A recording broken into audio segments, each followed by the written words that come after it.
I haven't seen you in a while. How have you Yeah. been? Wow, the last time that you saw me, I was not married yet, and then now like I have a child already. So like wow, it's been a long time. Oh my, Yeah, but I've how been good. old? So How old is he he's now? going to be 1 actually. Have you ever imagined that you will ever be a mother?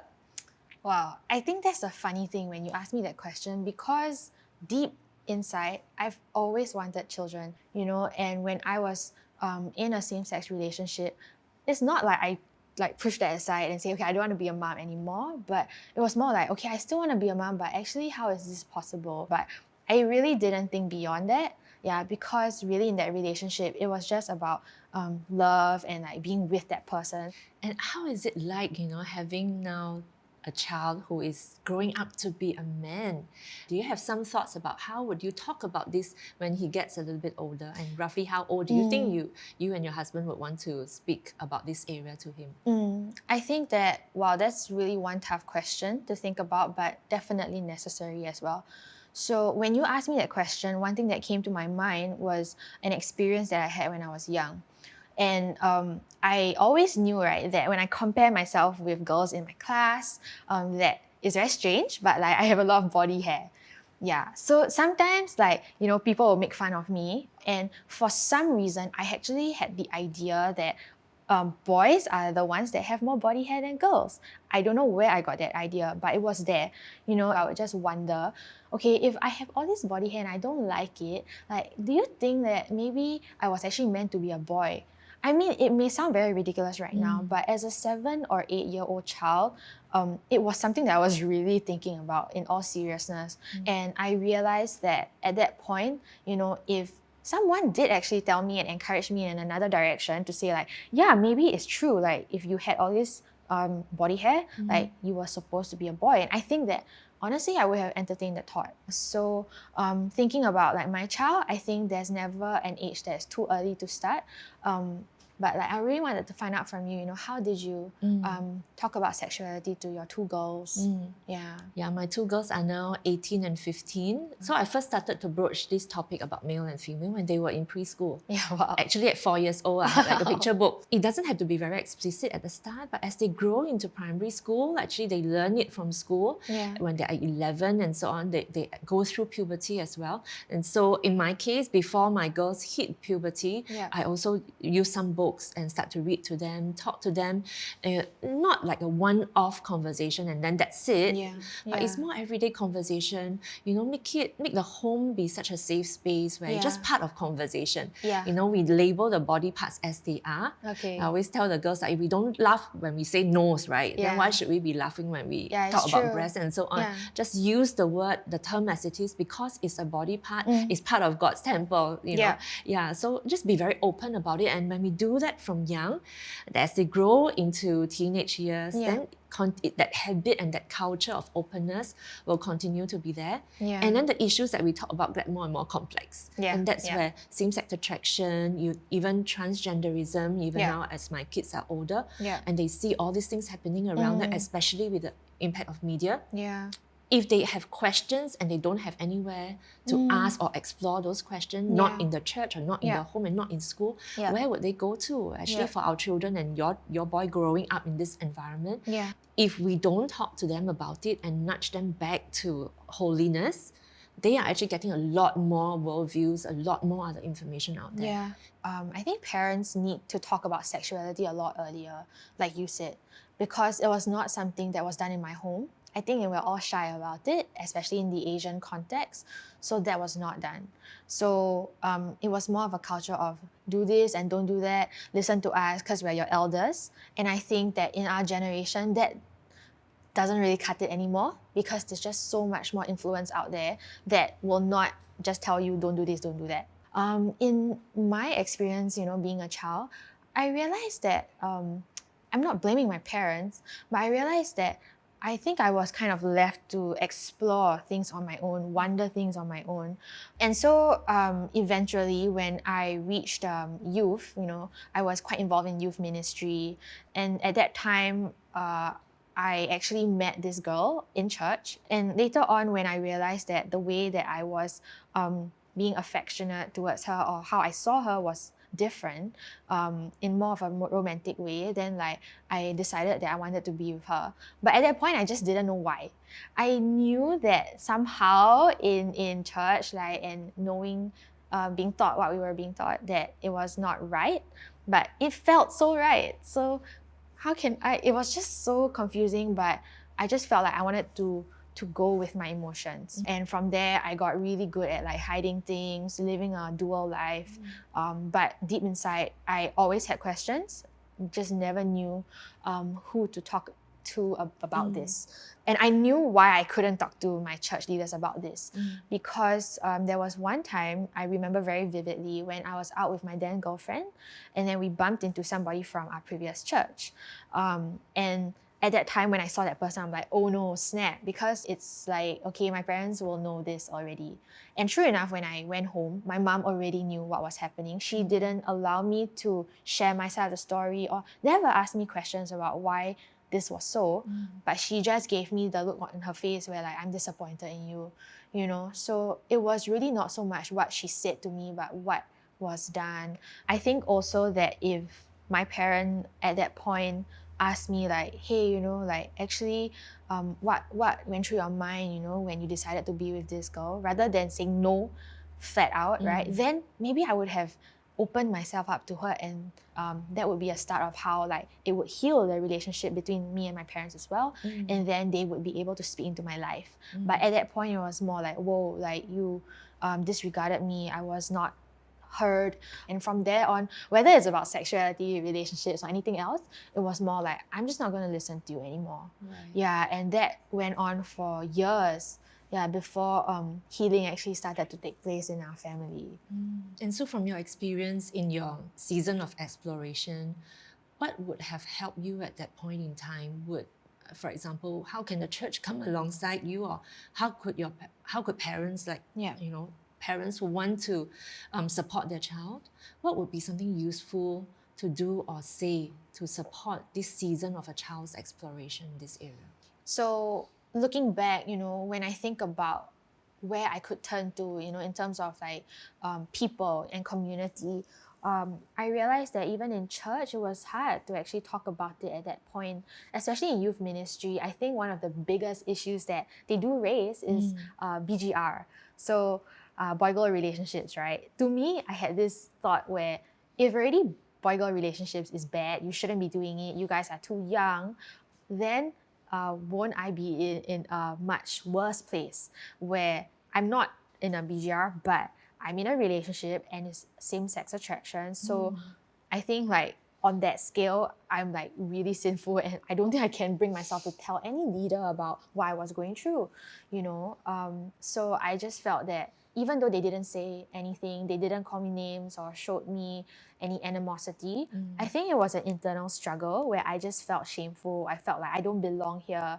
I used to be a leader, and now like I'm doing all these things. I should not be a leader anymore. And I think I resolved in myself that I don't belong here because I'm tarnished. You know, I'm not someone that other people would look up to. And so like I kind of quietly made my exit. And I struggled because like, I still wanted to be part of the church, you know. So I would attend main service, but I would just go alone. And I think we all know that without community is very, very difficult. Yeah, and then slowly I just decided that, you know, I wouldn't follow anything that the church would say and stuff like that anymore. And so what would be helpful to you then during that season to be a safe place? I mean, how do you define a safe place? Because as a church, they do need to teach what is God's truth, you know, and what is holy sexuality in that sense. But how to then create a safe space? What would be to you a safe space? First and foremost, you know, I think if people in the church start sharing their real stories, their struggles, be it same-sex attraction or really anything else that they're struggling with, I think the church can really become real. Because I've heard so many people, when one story is shared, everybody is like, yeah, me too, you know, and everyone prays together and say, hey, you know, like, wow, I finally feel home. Yeah. there are a lot of young parents like you who are starting to think that, our children should have the freedom to explore their gender. That they could play pretend at some point when he grows older, he might be dressing up, play pretend to be a girl and so on. And there are some parents who think that actually it's okay for them to explore, and it's my job as a loving parent to be able to support that exploration. And what are your thoughts on that for young children? For me, I strongly believe that we should train up our child in the way that he or she should go. And definitely, we get pointers and the truth comes from the Bible.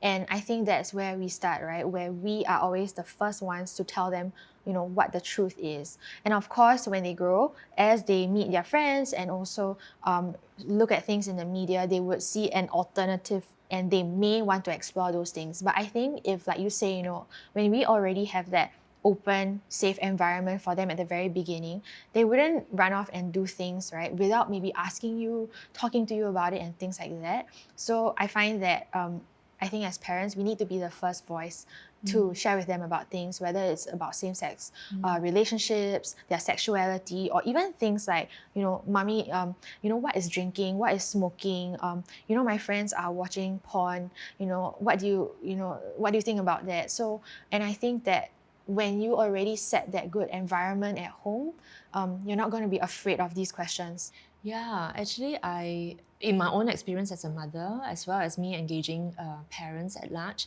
I find that we are now in a cultural moment that there seems to be a lot of fluidity, freedom. Our young people have a voice, right? They have their own opinion. They apply critical thinking in all that they do, right? And so sometimes I find that, okay, how do I balance between giving them autonomy to make their own decisions, experience failure, and how can I be that safe space? But at the same time, I find that there is value for us as mothers to be able to nudge them in a way that we know that is healthy for them and give them that vision of something that's healthy that they would have a conviction to live for. Absolutely. So let me give you an example. For example, if your boy keep asking for ice cream every meal, would you give No, absolutely not. Yeah, no, right? Because you know that that's not something that's healthy for him, and you would then figure out all kinds of ways to let him have a balanced diet and things like that, so that one day he would be able to make decisions relating to a healthy lifestyle. And I know that both you and your husband are very fit, right? And so in this area of sexuality, I think that's what I try also as my girls are growing up, knowing that they are exposed to many different things in media, be it music, films or YouTube videos, all kinds of stuff. But I find that I need to build that conviction in them so that they can make those decisions on their own. Some people would say, why are you imposing your values on the children? But to me, it's similar to how we handle food. Are we imposing healthy food onto our children? In that sense, are we imposing safety? When the kids are young, you make sure that the home is safe, you cover. But we know that one day they will be able to make decisions on how to navigate, don't bump into stuff on their own, until such time when they're developmentally ready. Right? I think it's our job to make sure that their environment is safe. They know, as you said just now, they know what is the truth, what is the biblical truth. And those things come through moments that everyday discipleship, our living, journeying with them. So I think this is a never-ending journey for us mothers. Now looking back as a mother, right, that journey, do you think that is more developmental in nature, human development, as in like there's a certain part of our growing up years that we might be more open, and do you grow out of it in that sense when you're older? Is it something that you have experienced yourself? Yeah, I mean, coming from a convent school, lots of people say like it's a phase. Same-sex attraction is a phase. You will grow out of it. That maybe will be the case because it's exploratory in nature when we're all going through puberty. But at the same time, I don't think it's the truth. I was in a girls' school for 10 years straight, and I remember that even when we're thinking about same-sex attraction, I think it really started in primary school, where I used to look up to this girl and she was like the school jock. So I would always find myself like looking up to her. And when she is in the same compound in school, I'll be like, oh, like here she is. But maybe because of the culture in school, I kind of associated that with attraction. And I think looking back, of course, now I know that there are differences in the type of love In church, we talk about it as well. And even in psychology circles, they talk about it, where there is eros, which is romantic love. There's storge, the love between parent and child. And then there's also filio, the love between friends. And also agape, of course, because this is God's love. So I think when you're young, impressionable, and you really don't know right from wrong and the truth, then any kind of attraction, right, you would think that, oh, is this romantic? Am I lesbian? And I think at that point, I really mistook it, for romantic love, being attracted to the person. I couldn't tell, when I was looking up to the person versus being attracted romantically. So that started the idea of how like maybe I actually am attracted to the same sex. And it was not addressed because, like I said, in the school culture, even in secondary school, it was perfectly normal. And sometimes even in our conversations, this topic will come up like, so which girl do you like in school? It was more like if I don't have a girl that I like, maybe I'm not part of the group, and it just opened you up to explore that topic, so I don't think like at that point any teachers were addressing it, but I mean, I don't blame them at all, and I really thank my parents for putting me in a school where I really gained confidence and independence. I think it was really more of the friends that we had, the culture that we had that really encouraged this. Actually, what you shared, it's not just happening in same gender schools. Right. My children grew up in co-ed schools, and I remember a time when she was in secondary school, just as you were sharing, and then she came back to me and said, "Mommy, I've got a confession to make." And then my antenna go up. Then I realized I shouldn't jump into conclusion, but I asked, "Oh, can you tell me more?" Yeah. Then she told me, "Mommy, I like a girl." Okay, wow. And then my antenna come out again, and I could feel like all my insecurities and all my emotions start to come up, surfacing, and then I had to remind myself that yes, I need to be the safe space and I need to keep calm. And so I continued to just probe and ask her, what do you mean by that? Can you tell me more? Then I realized that actually she was telling me that she admired a senior. She admired a senior for being really good in sports, and she is also into sports. And then I totally relate to what you're trying to share. Even at that age, they may not understand the different kinds of love. And it's really for us in the home as well as in the church to be able to explain to them the differences and help them to connect the dots, pray alongside with them. And I think now your child is still very young. You have that long runway to prepare, and that's so good. For many parents that I meet, sometimes when their children are older, they find that it's so much more difficult. But it's never too late. And I think it's really up to us. The best conversations for this kind of intimate topics on sexuality really needs to be in the home, and not just in the home, but of course in the church setting as well. For us to really take a village, it takes a village to raise a child. I think God plants a community around our children, and for us too. I think it's also, to be very honest, to say that I don't have all the answers, and when someone says something, you don't necessarily have to reply. And I think it's also okay to say that I disagree, and in a Yeah. way that it's still respectful. Yes. In this culture, we are always talking about voices, right? You have a voice, I have a voice. And I think as Christians, we do have a voice as well, and let's not be afraid to speak up also. And even if we disagree, it's okay. Right? So long as it could be an opportunity for me to sow a seed, and then just leave it as that. We can still leave the conversation to say, I treasure the relationship more than the argument. I'm not here to win the argument, but I'm here to just relate to you as a person created in the image of God, and I love you nonetheless. And I agree with you 100%. So I think that even in our conversations, whether it's in family or in church or even within friends, that sometimes we veer away from conflict, from speaking the truth or disagreeing, when actually sometimes conflict can actually bring people closer together when we know how to actually relate to each other within that conflict. It's not so much that conflicts bring people apart, but it's how we handle it. And I think when we do that in love and with respect, then it brings people closer together. Sometimes conflict brings different perspective that we never see, and if we have that heart of humility to be able to see that, hey, I may not agree, but I see where you're coming from. Yeah. I think that might be sufficient for the moment for some Yeah. situations. Yeah. I Yeah, agree. so we are living in exciting times. Yes. You are raising a godly man, Yeah. young men in Amen. exciting times. Yeah, so Yes. hang in there. Yes. Thank you, Yeah. Carol. Okay. Yeah.